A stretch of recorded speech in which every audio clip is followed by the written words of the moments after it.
Imagine a day where children are guided and nurtured in a way that honors their unique humanness. A day where, instead of being expected to change in order to fit in, children can be met right where they're at. Welcome to Where They're Planted, a podcast for parents and care providers of unique children. Caring for a child with a developmental, emotional, or behavior challenge, a neurodiverse brain, or difficult early life experiences can be confusing and exhausting. On this podcast, we'll help your child flourish and strengthen their roots by helping you not only understand them, but also gain the skills to help them bloom where they're planted. We'll use brain science, nervous system tools, collaborative strategy sessions, and a deep understanding of the developmental process to create a fertile environment around your child in order to nurture their growth. I am your host, Jen Bluske, an occupational therapist with over 25 years of experience and a parent coach. My most closely held title, however, is that of a single mom of 2 thriving adopted kids, so I have walked this walk. I am truly excited to share, teach, and dive into these important topics on each episode. Welcome back to Where They're Planted. Today, we are here to answer some of your questions. We hope to provide some new information, perspective as to what may be happening for your child and in the relationship, and more importantly, some ideas of how to respond differently in order to meet your child where they're planted. I am joined here today by Meredith Woodrich, parent coach at Children's Therapy Network and Thriving Parents Collective. Meredith supports parents one-on-one in order to gain knowledge and strategies to be the most connected version of themselves. Meredith comes from a family systems approach within addictions work and is the parent of 2 adult children, one who is on the autism spectrum. Welcome, Meredith. Hi, thanks. I'm happy to be here. I am really excited to be answering some parents' questions because I feel like this is the sweet spot of what we do sort of all day, every day. And so I was thinking it's going to be interesting because you, in your role as a parent coach, have sort of one sort of lens that you look through. And then I bring an occupational therapy lens to what we're talking about. And so I'm just interested to see how we can support some of these questions that came in today. Yeah. So let's get started. Okay. So our first question from our first family is, I have a 5-year-old son who is on the autism spectrum. He has this habit of coming up to me and bumping his shoulder into me. He does it when he walks by or when he sits by me or even when we're on the couch. He does it to all of us, but to me, his mom, mostly. If I try to give him a hug, he grunts and pulls away. But then sometimes he comes back and bumps me again. What do I do to maintain my sanity and my sense of space? So where would you take something like that? Yeah. The first thing that comes to my mind is that when kids on the spectrum try to make connection with people they are attached to, it can look really different from kids who are neurotypical. So my guess is that the shoulder bumping is actually her son's way of trying to say, hey, Mom, I love you. Hey, Mom, I see you. Do you see me? And he gives as much like physical contact as he's comfortable with. And so when she tries to hug him, it's maybe more stimulation than he can handle. And so my first thought is just being open to the idea that connection looks different from a kid who's on the spectrum. Or I'll add in even a kid with some sensory processing differences, right? As an OT, the first thing that pops in my mind is, wow, I wonder if proprioceptive input he's seeking feels really good in his body, right? Mm-hmm. And so, as you said, mom is the strong attachment figure here. And so, if it feels good in his body, it probably must feel good in mom's body, even though this mom is clearly saying, like, I need some space. I need to not be bumped into all day long. And so I think about how do we meet that need and help him understand that deep pressure, that deep proprioceptive input is helpful, but maybe not for everybody, that maybe there's other ways to seek it. What strategies have you given parents when we know that little boy walks in the house and is going to probably run up to mom and crash into her? Like, what do parents do in those moments?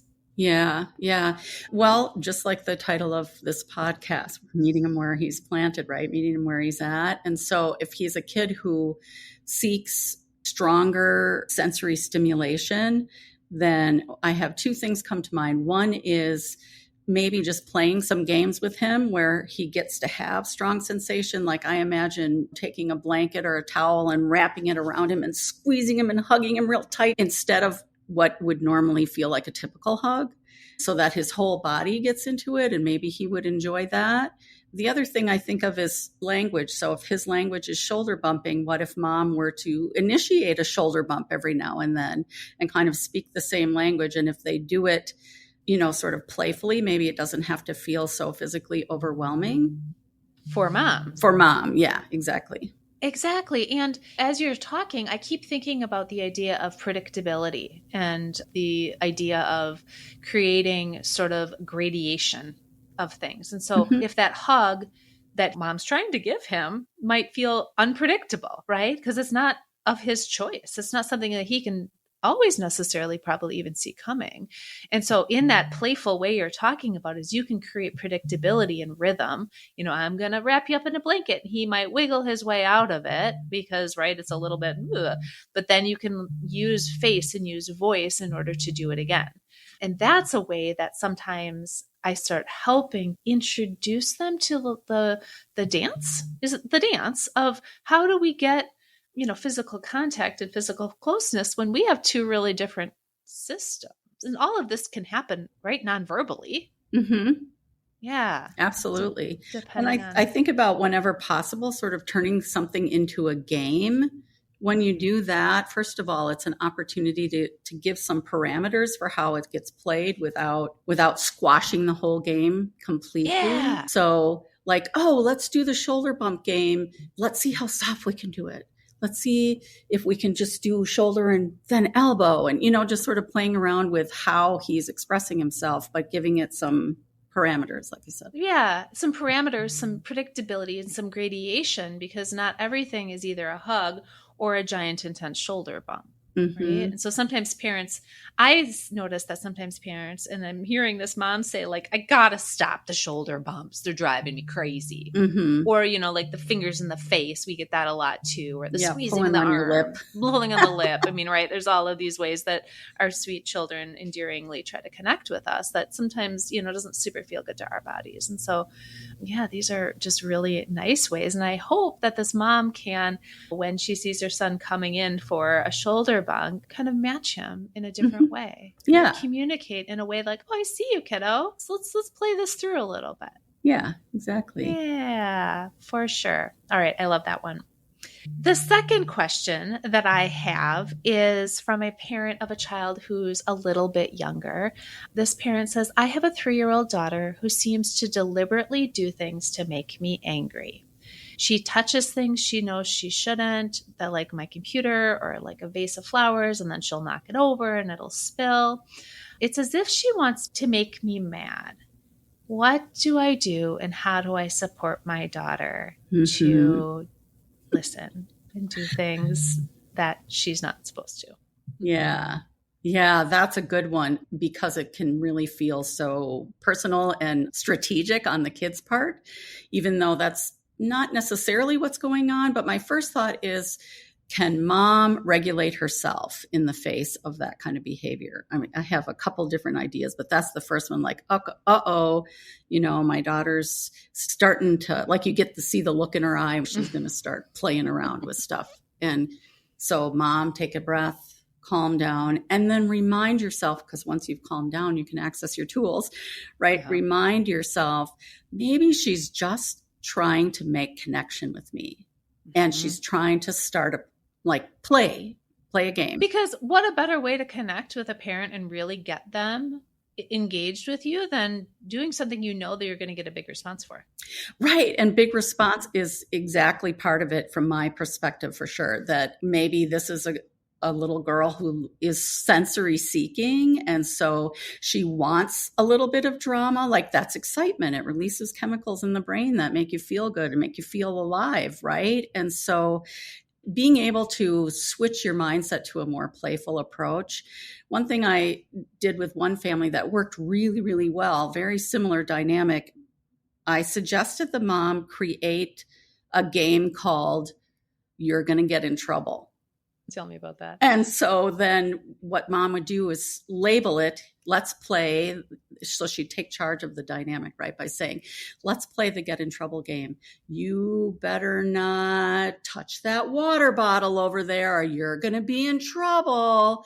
And then the little kid ran over and grabbed the water bottle. And then mom says, uh-oh, you're in trouble. And the kid squeals. And then mom chases her and it turns into a chase game. And then she grabs the water bottle and then maybe it's another thing. You better not touch your toe to that garbage can. And so then, of course, what we're doing is prescribing the behavior that we want to have some influence over. Oh, prescribing the behavior is such a beautiful, let's talk about prescribing the behavior. Yeah. What does prescribing the behavior mean? I actually learned that technique from working with animals. Training dogs. My parents had a dog, a big standard poodle, who every time I gestured, she would jump up and put her mouth on my hand. So I taught her how to jump on command. And so then I could also keep her from jumping because she knew what the command was. So with children, obviously it's not the same, but when you prescribe the behavior, first of all, you're meeting them where they're at, right? So the behavior is happening already and I'm anticipating it. And like you said earlier, creating some predictability around it by literally saying, okay, now is when we're going to do the jumping thing. Now is when we're going to get in trouble. And when you do that as the parent, you have some leverage to create the container for how the game is played. And it also doesn't happen to you the way it feels like it does when your child is doing the behavior just sort of out of the blue. Well, and also creates, I know a lot of parents listening are probably like, you want me to do what? Right? But it also creates sort of ability to come up to the line without crossing the line. What are we helping our kids learn? We're helping our kids learn where edges are. Yeah. Right? Where edges of boundaries are so that they understand, like, oh, I can push here within this interaction or here with my body, but I know that going over that's not going to be safe or useful or effective. And I use prescribing the behavior all the time when I see big emotion. I might say, I know they're going to stomp out the room. Like I just know, right? They're showing me with their bodies. They're showing me anger. They're showing me distress. And I'll say something like, I bet we can stomp the hardest you've ever stomped out of this room. Right. And so I'm saying like, I see you, I see the intensity and the anger, and I'm going to meet it and match it in a way that doesn't cross the line. Right. I'm supporting you to stay within the line while still expressing whatever the need that you're trying to express is, as opposed to, I want you to put your shoes on and I want you to stay calm to the waiting room. If we're in the clinic setting, and then they punch me in the gut on the way out because they're still trying to express their anger. Right. That's not functional. That's over the line, and now we have a disconnect, truthfully, when we're, rather than prescribing the behavior and supporting, we're setting those really intense, you need to manage your emotions on your own. Yeah. The other thing I want to talk about within this specific question of, is my child just trying to make me angry, is this child's age. I think we need to think about development a little bit and what we know about development in a 3-year-old. So what are kids doing developmentally when they're 3? They are finding autonomy from their parents for the first time around. Exactly. And trying to figure out what happens when I do this, what happens when I do that, right? How can I have an effect on my parent? What are they going to do? And then what happens when my parent is upset and, wait, now I want to come back to you, that like run away from you, I'll run back to you kind of thing that toddlers do. Yeah. And so for this parent, I'm not saying that we want to keep it this way. We need to add strategies, but I want to add the layer of developmentally, your daughter's supposed to be doing kind of the opposite of what you're asking them to do. A lot of the time, because they're looking for autonomy. So where else can we give your 3-year-old some autonomy? Right? Yeah. Where else can we help that 3-year-old find some, as you said, with the don't get in trouble game, some zings of independence, right? Where is the independence? Can they make the muffins by themselves, right? They're going to make a disaster all over the house or all over the kitchen, but can they have that autonomy to like, I can do it myself? Right. And giving them some choice. I mean, that brings up one other thing I want to mention within the context of this question, and that is accepting reality as it is. And so when we understand where our kids are developmentally, it makes it a little bit easier to accept, oh, I'm going to hear a lot of no's from a 2 and a 3-year-old, right? I'm going to see the boundary pushing and adjust my expectations accordingly. And by no means are we not saying no to our 2 and 3-year-olds. Right. We're kind of saying no to our 2 and 3-year-olds a lot because we need to keep those little bodies of theirs safe because they're not always the safest things. But, it's about when we say the no and how we say the no and then what we do with the no. If we're going to say the no, we better be ready for following through with it. Exactly. But another question we get so often is in relation to siblings. And this one is layered and complex, and we'll give some ideas today. But the question is from a parent of a 7-year-old who is also on the spectrum. What they say is he doesn't seem to have empathy for anyone in the family. He often picks on his 3-year-old sister, taking her toys, or when he touches her and she says, ow, he says, that didn't hurt. And so the question that they pose is, what do I do with that? Like, I'm worried I'm going to have a child who grows up without any empathy and is hurting people. I think that some parents have almost a panic response when their child seems to be lacking empathy. And sometimes we expect them to have more empathy or express more empathy earlier than they're really sort of capable of doing. And so one technique that I've used with some families that has proven to be really helpful, though it's kind of takes a fair amount of effort sometimes, and that is therapeutic storytelling, where you create a story where there's a heroine or a hero and a villain and maybe some other characters in between. And, some big dramatic thing happens and you ask your child to write the story from the perspective of each of those characters. So if your child starts out by saying, I want to be the villain, okay, great. Then you write the villain's perspective of the story first, but then you go back and say, well, if the villain did this to, the bunny rabbit over there, what happens for the bunny rabbit? And that's where it might take some effort to help your child become the bunny rabbit, because they may say, but I'm the villain, right? But all in that process of writing the story out in front of them versus it's happening me and my sister. When it's a make-believe thing, then it gives your child some room to practice stepping into the perspective of other characters and seeing what happens. And then as they do that, then they can start applying it in their lives a little bit more. There's this is perspective taking, right? This is perspective taking, which is just lovely. And it's so lovely to take them out of the moment, right? To be able to practice when it's sort of not high stakes for them. Yeah. Mm-hmm. And you don't necessarily have to write it. You could tell a wild story, or, I know a lot of our kids like to act them out, right? They're going to act everything out. And whoever the play partner is going to be the bunny who got hurt. And right.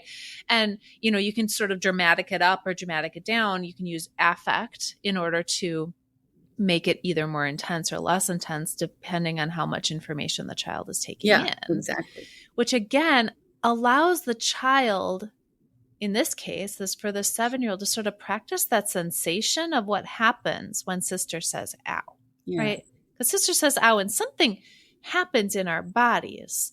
And sometimes that thing that happens in our bodies is incredibly confusing.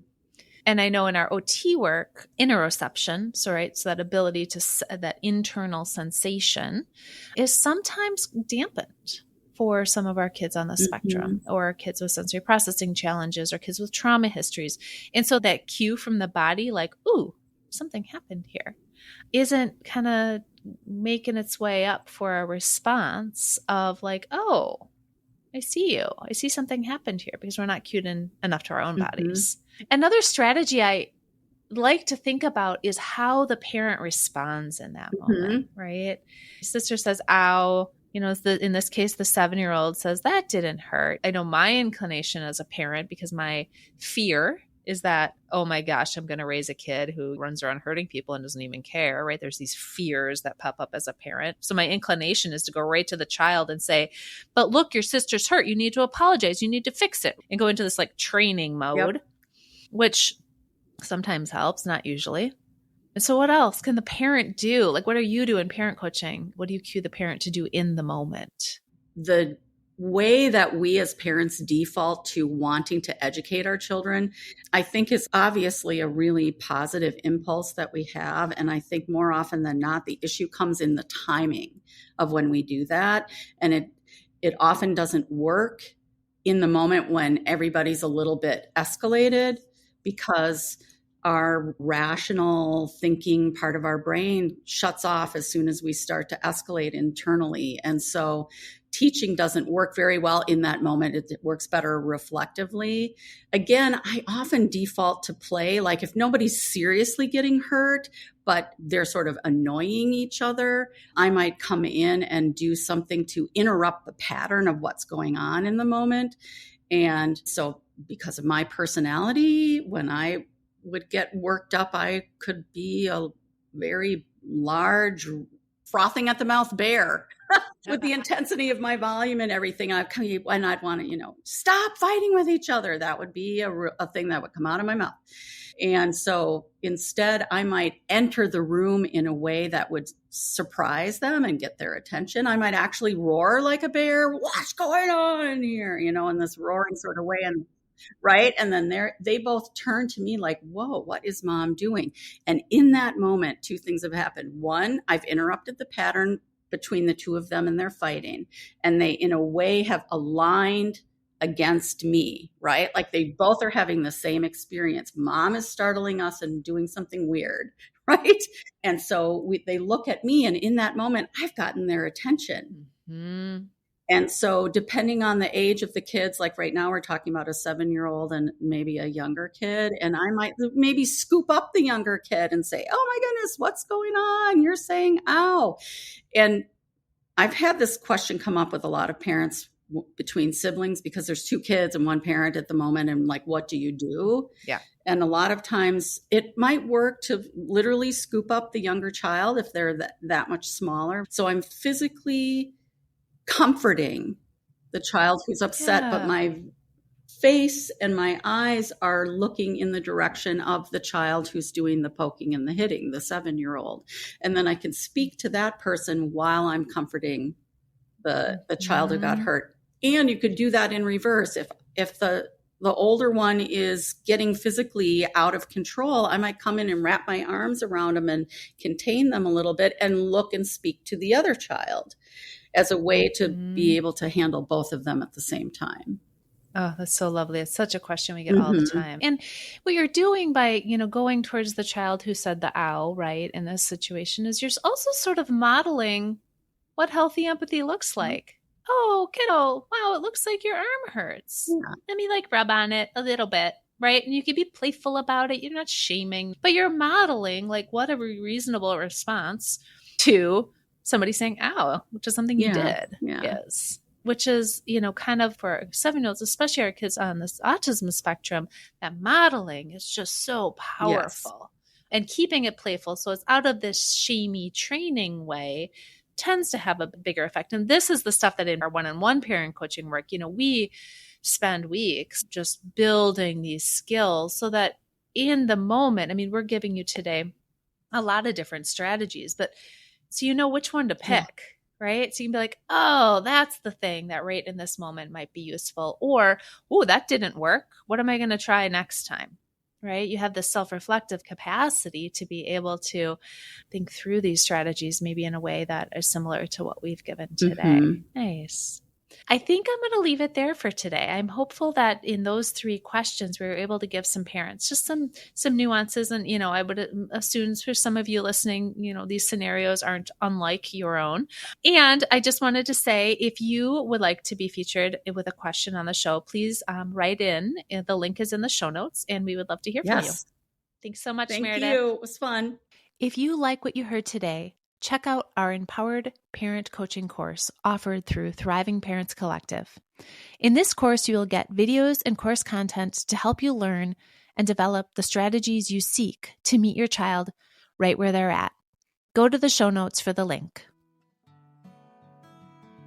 Where They're Planted is a Lit Path Studios podcast and is produced by Jamie Gale and Jen Bluske.